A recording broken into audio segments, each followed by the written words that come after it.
on the right road or not." "Ah, my brave fellows," says the Black Thief, "you little know the danger you run.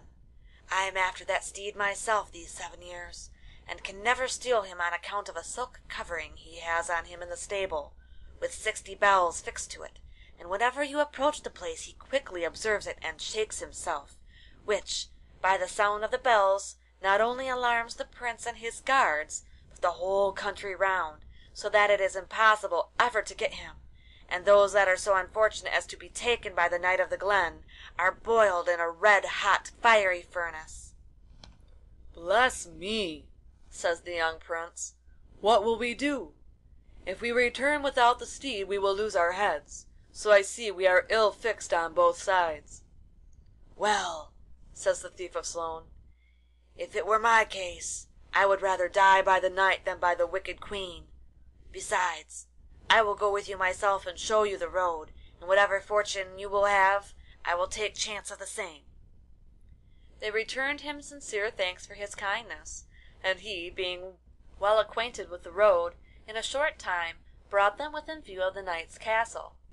"Now," says he, "we must stay here till night comes, for I know all the ways of the place, and if there be any chance for it, it is when they are all at rest, for the steed is all the watch the knight keeps here." Accordingly, in the dead hour of the night, the king's 3 sons and the Thief of Sloan attempted the steed of bells in order to carry him away. But before they could reach the stables the steed neighed most terribly and shook himself so, and the bells rung with such noise, that the knight and all his men were up in a moment. The Black Thief and the king's sons thought to make their escape, but they were suddenly surrounded by the knight's guards and taken prisoners, where they were brought into that dismal part of the palace where the knight kept a furnace always boiling, in which he threw all offenders that ever came in his way, which in a few moments would entirely consume them. "Audacious villains," says the Knight of the Glen, "how dare you attempt so bold an action as to steal my steed? See now the reward of your folly. For your greater punishment I will not boil you all together, but one after the other, so that he that survives may witness the dire afflictions of his unfortunate companions." So saying, he ordered his servants to stir up the fire. "We will boil the eldest looking of these young men first," said he, "and so on to the last, which will be this old champion with the black cap. He seems to be the captain, and looks as if he had come through many toils." "I was as near death once as the prince is yet," says the Black Thief, "and escaped, and so will he too." "No, you never were," said the knight, "for he is within 2 or 3 minutes of his latter end." "But," says the Black Thief, "I was within 1 moment of my death, and I am here yet." "How was that?" says the knight. "I would be glad to hear it, for it seems impossible." "If you think, Sir Knight," says the Black Thief, "that the danger I was in surpasses that of this young man, will you pardon him his crime?" "I will," says the knight, "so go on with your story." "I was, sir," says he, "a very wild boy in my youth, and came through many distresses. Once in particular, as I was on my rambling, I was benighted and could find no lodging. At length I came to an old kiln, and being much fatigued, I went up and lay on the ribs. I had not been long there when I saw 3 witches coming in with 3 bags of gold. Each put their bags of gold under their heads as if to sleep. I heard one of them say to the other that if the Black Thief came on them while they slept, he would not leave them a penny. I found by their discourse that everybody had got my name into their mouth, though I kept silent as death during their discourse. At length they fell fast asleep, and when I stole softly down, and seeing some turf convenient, I placed one under each of their heads, and off I went, with their gold, as fast as I could. I had not gone far," continued the Thief of Sloan, "until I saw a greyhound, a hare, and a hawk in pursuit of me, and began to think it must be the witches that had taken the shapes in order that I might not escape them unseen, either by land or water. Seeing they did not appear in any formidable shape, I was more than once resolved to attack them, thinking that with my broadsword I could easily destroy them. But, considering again that it was perhaps still in their power to become alive again, I gave over the attempt and climbed with difficulty up a tree, bringing my sword in my hand and all the gold along with me.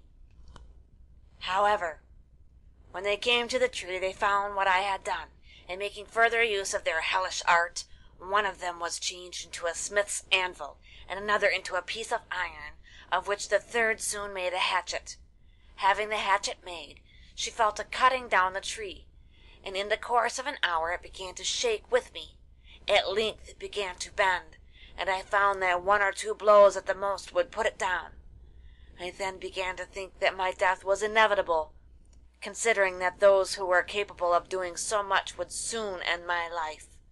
But just as she had the stroke drawn that would terminate my fate, the cock crew, and the witches disappeared, having resumed their natural shapes for fear of being known, and I got safe off with my bags of gold.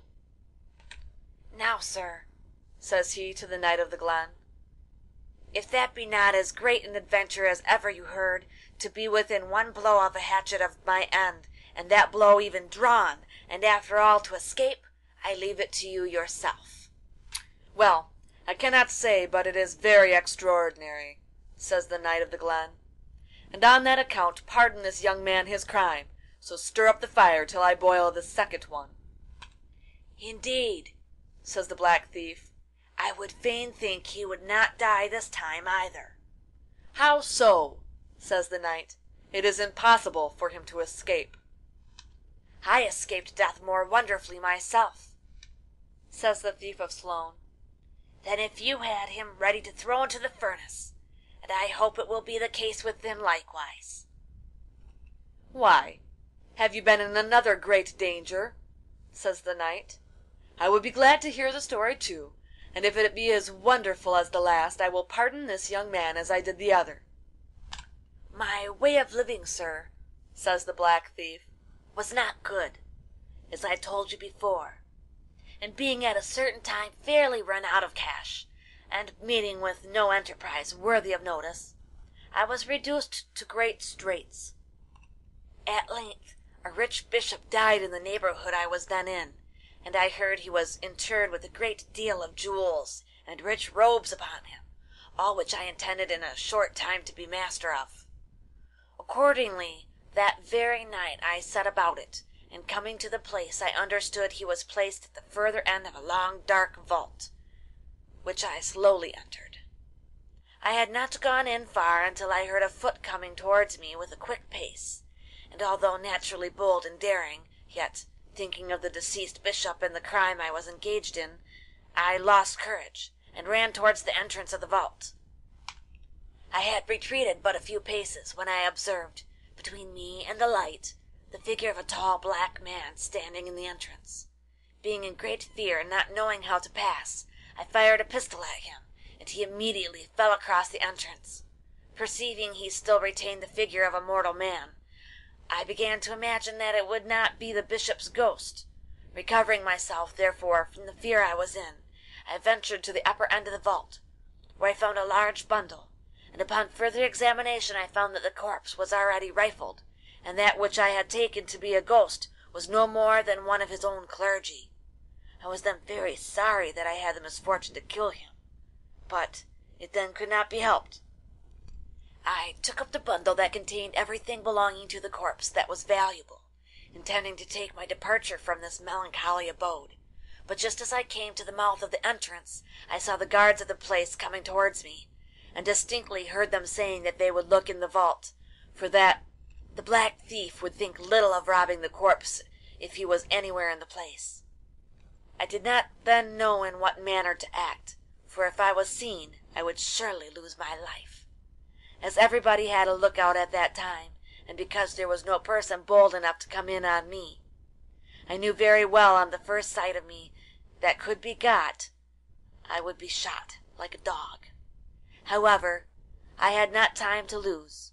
I took and raised up the man which I had killed, as if he was standing on his feet, and I, crouching behind him, bore him up as well as I could, so that the guards readily saw him as they came up to the vault.